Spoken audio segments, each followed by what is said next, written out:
తనుజ గారిని కళ్యాణ్ని వాళ్ళు వీళ్ళు పోవటం కాదండి. సో ఆడియన్స్ వచ్చారు కదా, పిఠాపురం నుంచి వచ్చిన ఆడియన్స్ ఏమన్నారు?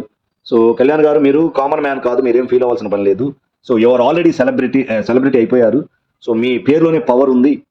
సో అలాగే తనూజ గారు అండ్ కళ్యాణ్ గారి మధ్యలో ఉన్న బాండింగ్ మాకు అర్థమైంది, ఫ్రెండ్షిప్ మాకు అర్థమైంది. సో తనూజ గారు మీరు కూడా ఏమీ ఫీల్ అవ్వాల్సిన పని లేదు. సో మాకు అర్థమైపోయింది.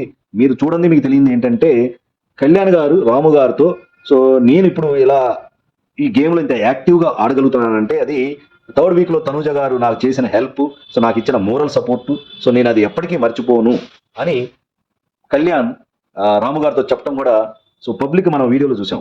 మన పిఠాపురం నుంచి వచ్చిన ఆడియన్స్, సో ఒక అతను మాట్లాడాడు కదా. సో అది తనుజ గారు విన్న తర్వాత ఆమెకున్న కొంచెం doubts.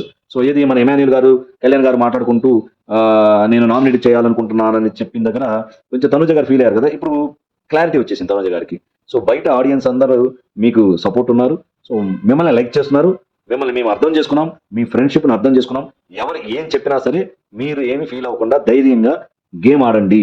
So you two are going to be the winners అన్నట్టు మన ఆడియన్స్ చెప్పిన తర్వాత క్లారిటీ వచ్చేసింది అందరికీ. సో కాబట్టి తనుజ గారికి ఉన్న ఆ అనుమానం, సో ఆ భేదాభిప్రాయాలు కానీ మిస్అండర్స్టాండింగ్ అబౌట్ కళ్యాణ్ గారి మీద ఉన్న మిస్అండర్స్టాండింగ్ కూడా తనుజ గారికి క్లియర్ అయిపోయిందని అనిపిస్తుంది. సో ఇది మంచి పరిణామమే అనుకోవాలి మనం.